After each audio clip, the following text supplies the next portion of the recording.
महाभारत की 11 ऐसी कहानियाँ जिनके बारे में आपने शायद ही सुना होगा।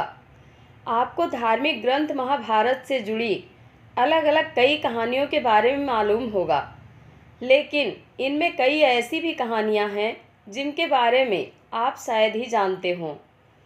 जानिए धार्मिक ग्रंथ महाभारत से संबंधित ऐसी ही 11 कहानियों के बारे में। नंबर 1। जब कौरवों की सेना पांडवों से युद्ध हार रही थी, तब दुर्योधन भीष्म पितामह के पास गया और उन्हें कहने लगा कि आप अपनी पूरी शक्ति से यह युद्ध नहीं लड़ रहे हैं। भीष्म पितामह को काफ़ी गुस्सा आया और उन्होंने तुरंत 5 सोने के तीर लिए और कुछ मंत्र पढ़े। मंत्र पढ़ने के बाद उन्होंने दुर्योधन से कहा कि कल इन 5 तीरों से वो पांडवों को मार देंगे। मगर दुर्योधन को भीष्म पितामह के ऊपर विश्वास नहीं हुआ और उसने तीर ले लिए और कहा कि वह कल सुबह इन तीरों को वापस करेगा। इन तीरों के पीछे की कहानी भी बहुत मज़ेदार है। भगवान कृष्ण को जब तीरों के बारे में पता चला तो उन्होंने अर्जुन को बुलाया और कहा कि तुम दुर्योधन के पास जाओ और 5 तीर मांग लो। दुर्योधन की जान तुमने एक बार गंधर्व से बचाई थी। इसके बदले उसने कहा था कि कोई एक चीज़ जान बचाने के लिए मांग लो। समय आ गया है कि अभी तुम उन 5 सोने के तीर मांग लो।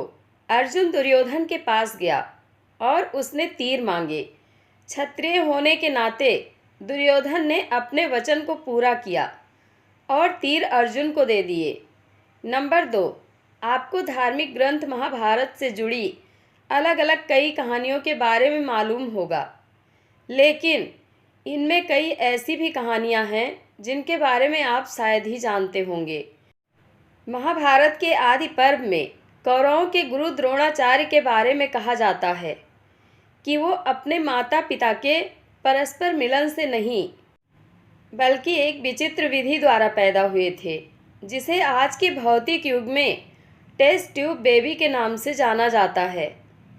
अधिकतर लोग ये सोचते हैं कि दुनिया में सबसे पहले इस विधि द्वारा कौरवों ने जन्म लिया था, जब उन्हें उनकी माता गांधारी ने घड़ों में मांस के टुकड़े को रखकर 100 कौरवों को जन्म दिया था। पांडवों और कौरवों के गुरु द्रोणाचार्य दुनिया के पहले टेस्ट ट्यूब बेबी थे। द्रोणाचार्य को भारत का पहला टेस्ट ट्यूब बेबी माना जा सकता है। यह कहानी भी काफ़ी रोचक है। द्रोणाचार्य के पिता महर्षि भरद्वाज थे और उनकी माता एक अप्सरा थीं। दरअसल एक शाम भरद्वाज शाम में गंगा नहाने गए, तभी उन्हें वहाँ एक अप्सरा नहाती हुई दिखाई दी। उसकी सुंदरता को देख ऋषि मंत्रमुग्ध हो गए और उनके शरीर से शुक्राणु निकला, जिसे ऋषि ने एक मिट्टी के बर्तन में जमा करके अंधेरे में रख दिया। इसी से द्रोणाचार्य का जन्म हुआ।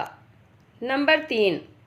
जब पांडवों के पिता पांडु मरने के करीब थे, तो उन्होंने अपने पुत्रों से कहा कि बुद्धिमान बनने और ज्ञान हासिल करने के लिए वे उनका मस्तिष्क खा जाएं। केवल सहदेव ने उनकी इच्छा पूरी की और उनके मस्तिष्क को खा लिया। पहली बार खाने पर उसे दुनिया में हो चुकी चीज़ों के बारे में जानकारी मिली। दूसरी बार खाने पर उसने वर्तमान में घट रही चीज़ों के बारे में जाना और तीसरी बार खाने पर उसे भविष्य में क्या होने वाला है, इसकी जानकारी मिली। नंबर 4। अभिमन्यु की पत्नी वत्सला बलराम की बेटी थी। बलराम चाहते थे कि वत्सला की शादी दुर्योधन के बेटे लक्ष्मण से हो। वत्सला और अभिमन्यु एक दूसरे से प्यार करते थे। अभिमन्यु ने वत्सला को पाने के लिए घटोत्कच की मदद ली। घटोत्कच ने लक्ष्मण को इतना डराया कि उसने कसम खा ली कि वह पूरी जिंदगी शादी नहीं करेगा। नंबर 5। अर्जुन के बेटे इरावन ने अपने पिता की जीत के लिए खुद की बलि दी थी। बलि देने से पहले उसकी अंतिम इच्छा थी कि वह मरने से पहले शादी कर ले, मगर इस शादी के लिए कोई भी लड़की तैयार नहीं थी, क्योंकि शादी के तुरंत बाद उसके पति को मरना था। इस स्थिति में भगवान कृष्ण ने मोहिनी का रूप लिया और इरावन से न केवल शादी की, बल्कि एक पत्नी की तरह उसे विदा करते हुए रोए भी। नंबर 6, सहदेव जो अपने पिता का मस्तिष्क खाकर बुद्धिमान बना था, उसमें भविष्य देखने की क्षमता थी, इसलिए दुर्योधन उसके पास गया और युद्ध शुरू करने से पहले उससे सही मुहूर्त के बारे में पूछा। सहदेव यह जानता था कि दुर्योधन उसका सबसे बड़ा शत्रु है, फिर भी उसने युद्ध शुरू करने का सही समय बताया। नंबर 7, महाभारत के कई पात्रों से सभी परिचित हैं, लेकिन महाभारत में कुछ ऐसे किरदार भी हैं जिन पर चर्चा कम होती है। इन्हीं में से एक है युयुत्सु। युयुत्सु धृतराष्ट्र का पुत्र था, लेकिन उसकी माता गांधारी नहीं थी। युयुत्सु एक वैश्य महिला का बेटा था।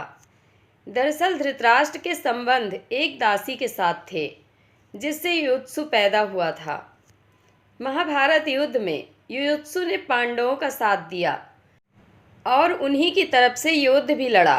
महाभारत युद्ध में युधिष्ठिर ने युयुत्सु को लेकर एक विशेष रणनीति अपनाई। युधिष्ठिर ने युयुत्सु को रणभूमि में नहीं भेजा, बल्कि उसे योद्धाओं के लिए हथियारों की आपूर्ति की व्यवस्था देखने का काम सौंपा। वह धृतराष्ट्र का इकलौता पुत्र था, जो कि महाभारत युद्ध में बच गया। नंबर 8, महाभारत के युद्ध में उडुपी के राजा ने निरपेक्ष रहने का फैसला किया था। उडुपी का राजा ना तो पांडवों की तरफ से थे और ना ही कौरवों की तरफ से। उडुपी के राजा ने कृष्ण से कहा था कि कौरवों और पांडवों की इतनी बड़ी सेना को भोजन की ज़रूरत होगी और हम दोनों तरफ की सेनाओं को भोजन बनाकर खिलाएंगे। 18 दिन तक चलने वाले इस युद्ध में कभी भी खाना कम नहीं पड़ा। सेना ने जब राजा से इस बारे में पूछा तो उन्होंने इसका श्रेय कृष्ण को दिया। राजा ने कहा कि जब कृष्ण भोजन करते हैं तो उनके आहार से उन्हें पता चल जाता है कि कल कितने लोग मरने वाले हैं और खाना इसी हिसाब से बनाया जाता है। नंबर 9, जब दुर्योधन कुरुक्षेत्र के युद्ध में आखिरी सांस ले रहा था, उस समय उसने अपनी 3 उंगलियां उठा रखी थी। भगवान कृष्ण उसके पास गए और समझ गए कि दुर्योधन कहना चाहता है कि अगर वह 3 गलतियां युद्ध में ना करता तो युद्ध जीत लेता। मगर कृष्ण ने दुर्योधन को कहा कि अगर तुम कुछ भी कर लेते तब भी हार जाते। ऐसा सुनने के बाद दुर्योधन ने अपनी उंगली नीचे कर ली। नंबर 10, कर्ण और दुर्योधन की दोस्ती के किस्से तो काफ़ी मशहूर हैं। कर्ण और दुर्योधन की पत्नी दोनों एक बार शतरंज खेल रहे थे। इस खेल में कर्ण जीत रहा था। तभी भानुमति ने दुर्योधन को आते देखा और खड़े होने की कोशिश की। दुर्योधन के आने के बारे में कर्ण को पता नहीं था, इसलिए जैसे ही भानुमति ने उठने की कोशिश की, कर्ण ने उसे पकड़ना चाहा। भानुमति के बदले उसके मोतियों की माला उसके हाथ में आ गई और वह टूट गई। दुर्योधन तब तक कमरे में आ चुका था। दुर्योधन को देखकर भानुमति और कर्ण दोनों डर गए कि दुर्योधन को कहीं कुछ गलत शक न हो जाए, मगर दुर्योधन को कर्ण पर काफ़ी विश्वास था। उसने सिर्फ इतना कहा कि मोतियों को उठा ले। नंबर 11, कर्ण दान करने के लिए काफ़ी प्रसिद्ध था। कर्ण जब युद्ध क्षेत्र में आखिरी सांसें ले रहा था तो भगवान कृष्ण ने उसकी दानशीलता की परीक्षा लेनी चाहिए। वे गरीब ब्राह्मण बनकर कर्ण के पास गए और कहा कि तुम्हारे बारे में काफ़ी सुना है और तुमसे मुझे अभी कुछ उपहार चाहिए। कर्ण ने उत्तर में कहा कि आप जो भी चाहें मांग ले। ब्राह्मण ने सोना मांगा। कर्ण ने कहा कि सोना तो उसके दांत में है और आप इसे ले सकते हैं। ब्राह्मण ने जवाब दिया कि मैं इतना कायर नहीं हूँ कि तुम्हारे दांत तोड़ूं। कर्ण ने एक पत्थर उठाया और अपने दांत तोड़ लिए। ब्राह्मण ने इसे भी लेने से इनकार करते हुए कहा कि खून से सना हुआ यह सोना वह नहीं ले सकता। कर्ण ने इसके बाद एक बाण उठाया और आसमान की तरफ चलाया। इसके बाद बारिश होने लगी और दांत धुल गया। जय श्री कृष्ण। धन्यवाद।